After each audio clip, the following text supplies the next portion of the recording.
ఇక్కడ ఇరిగేషన్ మంత్రి గారు ఉన్నారు. నిజాం సాగర్ 1923లో ఆనాడు నిజాం ప్రభు కట్టించినప్పుడు 2,75,000 ఎకరాల కోసం కట్టించినట్టు ప్రాజెక్ట్ అది. 29 టీఎంసీలు నీరించే ప్రాజెక్ట్ అది.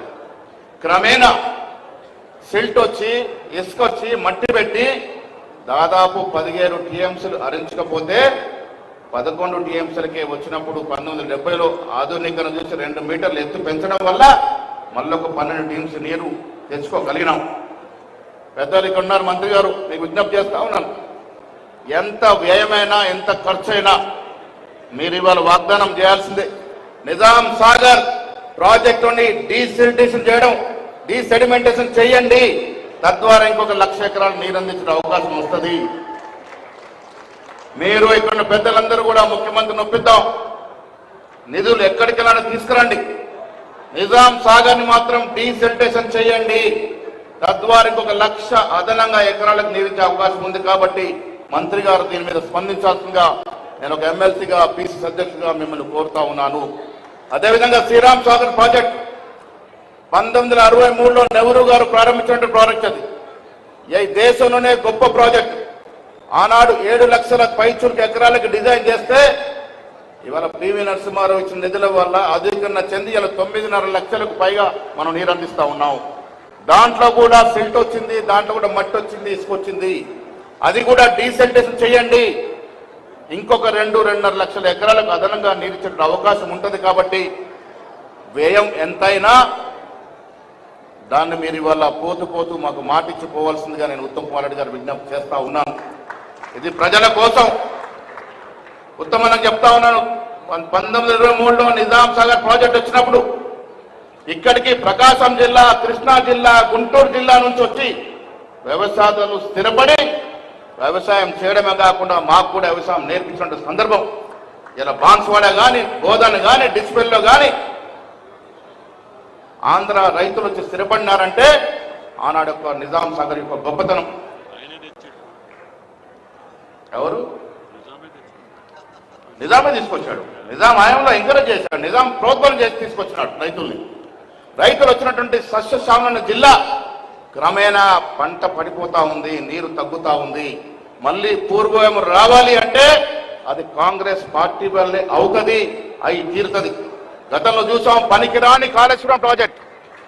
ఆన్ రికార్డు చెప్తా ఉన్నాను, పనికి రాని కాళేశ్వరం ప్రాజెక్టు కట్టి 1,25,000 కోట్లు నదిలో, గోదావరి నదిలో పోసినటువంటి పాపం కేసీఆర్ది.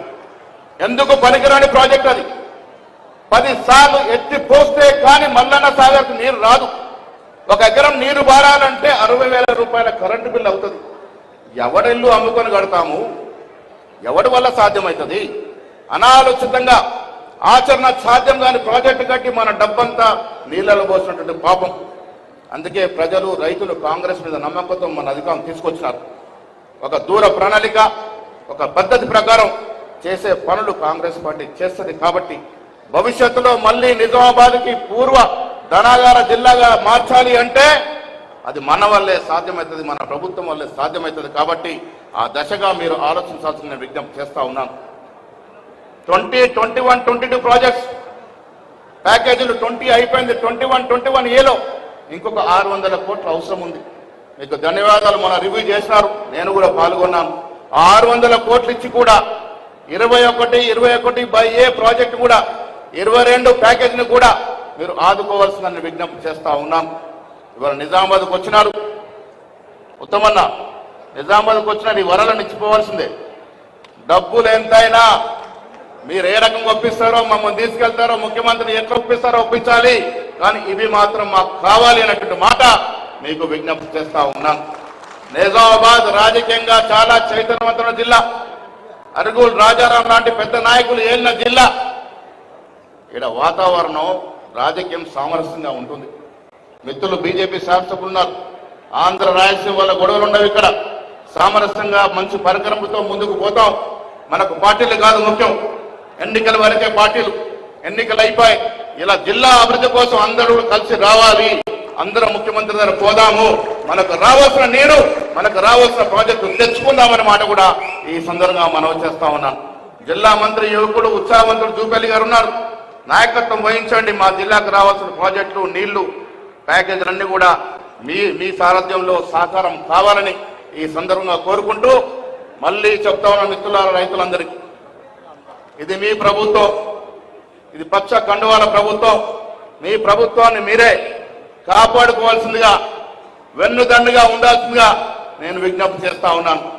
కమ్మరిపల్లి, భీమ్గల్, సిరికొండ ఇటువంటి ప్రాంతాల్లో కూడా